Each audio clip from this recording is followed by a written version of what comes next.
Nucleic অ্যাসিডের মধ্যে তিনটা উপাদান থাকে। এক নম্বরে কি থাকে বলতো? Pentose sugar. এক নম্বরে হচ্ছে পেন্টোজ সুগার।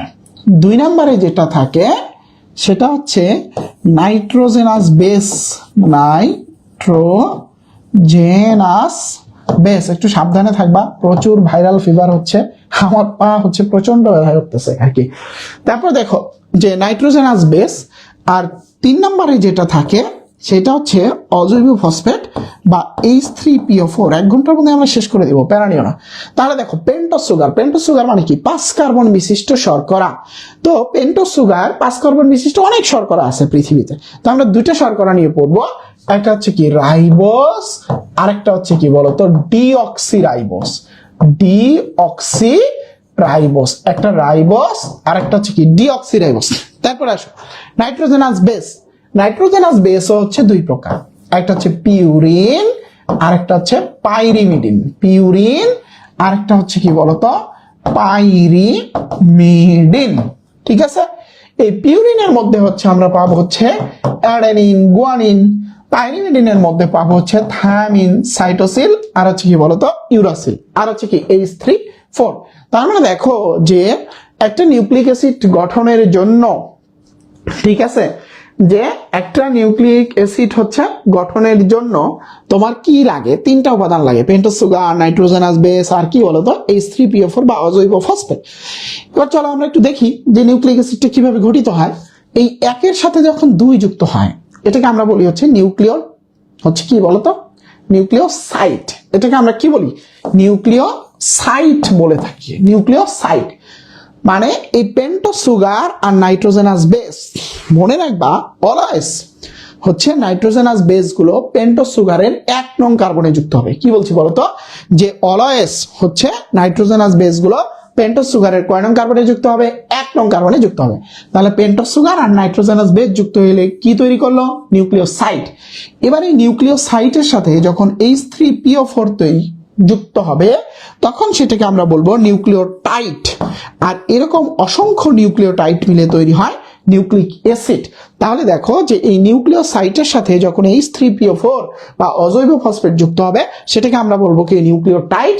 আর এরকম অসংখ্য নিউক্লিওটাইড মিলে কি তৈরি হচ্ছে বলতো? ডিএনএ তৈরি হচ্ছে এবং কি বলতো আরএনএ তৈরি হচ্ছে। ওকে, আরো যদি মনে রাখতে কষ্ট হয় এটাকে টাইট না পড়ে ট্রাইট পড়বা। ট্রাই মানে কত? 3। তার মানে নিউক্লিওটাইডে কয়টা জিনিস আছে? 3টা জিনিস আছে। ট্রাই মানে কত? 3। তার মানে নিউক্লিওটাইডে কয়টা জিনিস আছে? 3টা। কি কি? পেন্টোজ সুগার, নাইট্রোজেনাস বেস আর হচ্ছে কি H3PO4 বা হচ্ছে কি বলতো ফসফেট। ওকে, তাহলে এটা চলে গেল। এবার এই সেম জিনিসটা আমরা একটু ডিএনএ চিন্তা করি, যে এবার আমরা হচ্ছে কাকে পড়তেছি বলতো? ডিএনএ কে পড়তেছি। ঠিক আছে, ডিএনএ আমরা কাকে পড়তেছি? ডিএনএ কে। খেয়াল করো তো, ডিএনএ। দেখো ডিএনএ হয়ে গেছে। তার মানে ডিএনএ তে পেন্টোজ সুগার হিসেবে কে থাকবে? ডিঅক্সিরাইবোস। ডিএনএ তে নাইট্রোজেনাস বেস পিউরিন কে থাকবে? অ্যাডেনিন আর হচ্ছে কি বলতো গুয়ানিন। তারপর হচ্ছে পাইরিমিডিন কে থাকবে? থায়ামিন আর হচ্ছে কি সাইটোসিল। তার মানে ডিএনএ তে কিন্তু কে নাই? ইউরাসিল নাই। ডিএনএ তে কে নাই? ইউরাসিল নাই। আর হচ্ছে কি H3PO4। জাস্ট এখানে তোমরা যেটুকু দেখতে পারতেছো এটাকে আমরা কি বলবো? ডিএনএ বলবো। এবার যদি হচ্ছে আমরা একটা আরএনএ কল্পনা করি, খেয়াল করো, আমরা যদি হচ্ছে একটা আরএনএ কল্পনা করি তাহলে এটা শুধু রাইবোস হয়ে যাবে, তাই না? তারপরে এখানে থায়ামিন থাকবে না, এখানে ইউরাসিল আর হচ্ছে কি সাইটোসিল হয়ে যাবে। তার মানে দেখো যে আরএনএ তে কি থাকে না? থায়ামিন থাকে না। পেন্টোজ সুগার থাকে রাইবোস, নাইট্রোজেনাস বেস থাকে অ্যাডেনিন, গুয়ানিন, ইউরাসিল, সাইটোসিল আর হচ্ছে কি H3PO4। ওকে, হিসাব ক্লিয়ার। এবার আসো যে এই যে রাইবোস আর ডিঅক্সিরাইবোস থাকার কারণে এই নাইট্রোজেনাস বেসের মধ্যে কিছু পার্থক্য তৈরি হয়। যেমন তোমার ডিএনএর 2 নং কার্বনে কোনো অক্সিজেন থাকে না, আর হচ্ছে অক্সিজেন না থাকায় হাইড্রোক্সিল গ্রুপ তৈরি হয় না। ডিএনএর 2 নং কার্বনে অক্সিজেন না থাকায় হাইড্রোক্সিল গ্রুপ তৈরি হয় না।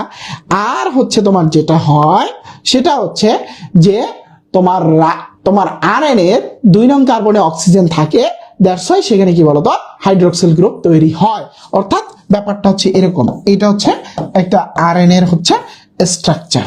বুঝতে পারছো যে এইটা হচ্ছে একটা আরএনএ এর হচ্ছে 2 নং কার্বনের হচ্ছে গঠনটা হচ্ছে ঠিক এরকম, যে 2 নং কার্বনের গঠনটা হচ্ছে। সো আমরা এটা হচ্ছে একটু দেখলাম।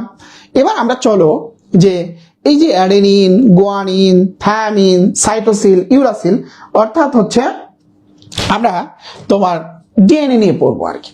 তো চলো, ডিএনএ এর একটা মডেল আছে, এই মডেলটাকে বলা হয় ডাবল হেলিক্স মডেল। কি বলছি বলো তো?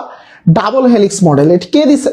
অটসন এবং হচ্ছে কি ক্রিক দিছে, এবং তারা দুইজন এটার জন্য হচ্ছে কি নোবেল পুরস্কারও পাইছে। ডিএনএ কে বলা হয় মাস্টার মলিকিউল বা আণবিক ভিত্তি, মাস্টার মলিকিউল বা হচ্ছে কি বলতো আণবিক হচ্ছে কি বলতো ভিত্তি।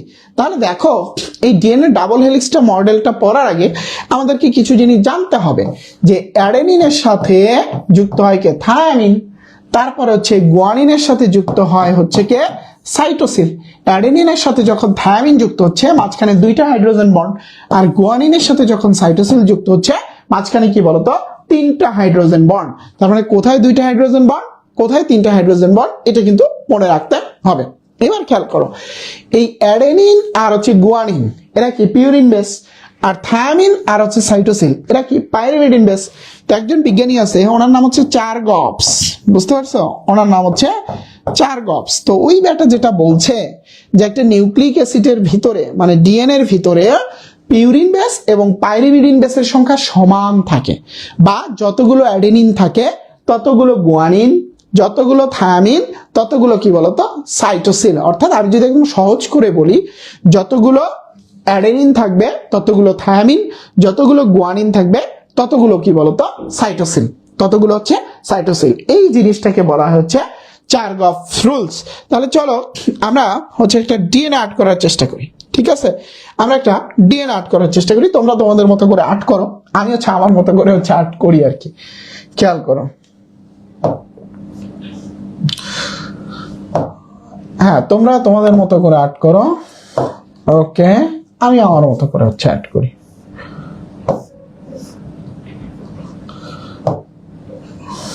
আচ্ছা,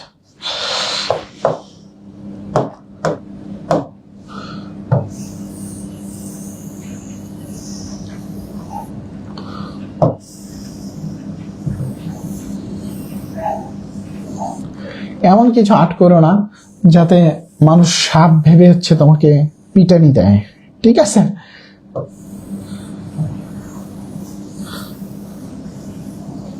আচ্ছা,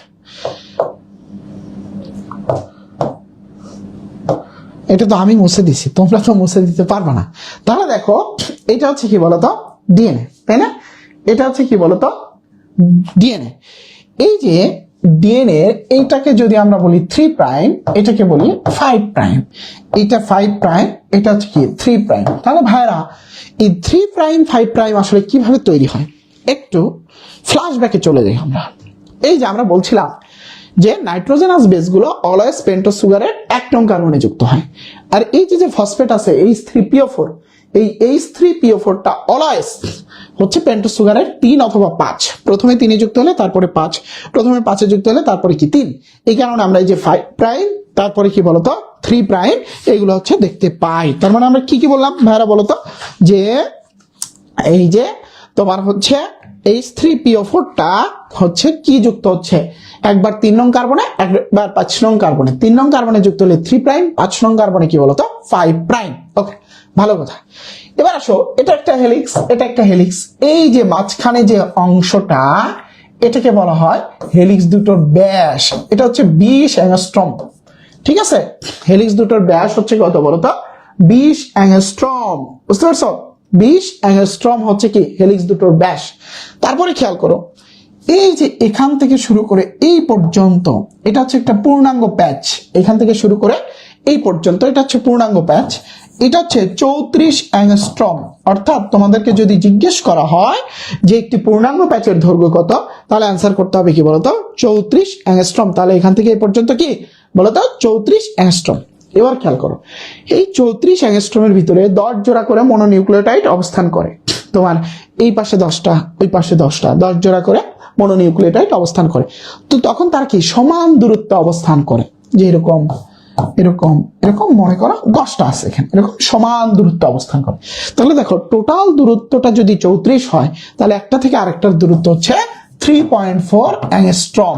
এই কারণে তোমরা পরীক্ষায় পড়ো যে, বা পরীক্ষায় কোশ্চেন ফেস করো, সিঁড়ির এক ধাপ থেকে আরেক ধাপের দূরত্ব, ঠিক আছে, সিঁড়ির কি বলছি বলতো, এক ধাপ থেকে আরেক ধাপের দূরত্ব কত, 3.4 অ্যাংস্ট্রম, ঠিক আছে, বা দুটি মনোনিউক্লিওটাইডের মধ্যবর্তী দূরত্ব 3.4 অ্যাংস্ট্রম। তাহলে 20 অ্যাংস্ট্রম এইটা, এই টোটালটা কত, 34 অ্যাংস্ট্রম। আর একটা মনোনিউক্লিওটাইড থেকে আরেকটা মনোনিউক্লিওটাইড অথবা সিঁড়ির এক ধাপ থেকে আরেক ধাপের দূরত্ব কত, 3.4 কি বলতো, অ্যাংস্ট্রম। ওকে, ভালো কথা। এবার আমরা আরো কিছু জানার চেষ্টা করি যে এদের যে ওজনটা আছে 10⁶ থেকে 10⁻⁹ হচ্ছে 9 ডাল্টন। বুঝতে পারছো? 10⁶ থেকে 10⁻⁹ হচ্ছে কি বলতো, 9 ডাল্টনের মধ্যে হয়। তারপরে 100 ডিগ্রি সেন্টিগ্রেড তাপমাত্রায় হেলিক্স দুটো কি হয়ে যায়, আলাদা হয়ে যায়। একটা পূর্ণাঙ্গ প্যাচের ভিতরে 25টা হাইড্রোজেন বন্ড থাকে, 25টি হাইড্রোজেন বন্ড থাকে একটা পূর্ণাঙ্গ প্যাচের ভিতরে, 25টা হাইড্রোজেন বন্ড থাকে। তারপরে যেটা হয় যে তোমার একটা পূর্ণাঙ্গ প্যাচের ভিতরে হচ্ছে 20টি বা 10 জোড়া মনোনিউক্লিওটাইড, 20টি বা 10 জোড়া মনোনিউক্লিওটাইড। তার মানে এই সংখ্যাগুলো আমাদেরকে মনে রাখতে হবে। 3.4 কোনটা, 34 কোনটা, 20 অ্যাংস্ট্রম কোনটা, 20টি বা 10 জোড়া কোনটা, 25টা হাইড্রোজেন বন্ড কোনটা, 10⁶ থেকে 10⁹ কোনটা, 100 ডিগ্রি সেন্টিগ্রেড কোনটা, এই জিনিসগুলো হচ্ছে আমরা মনে রাখার চেষ্টা করব।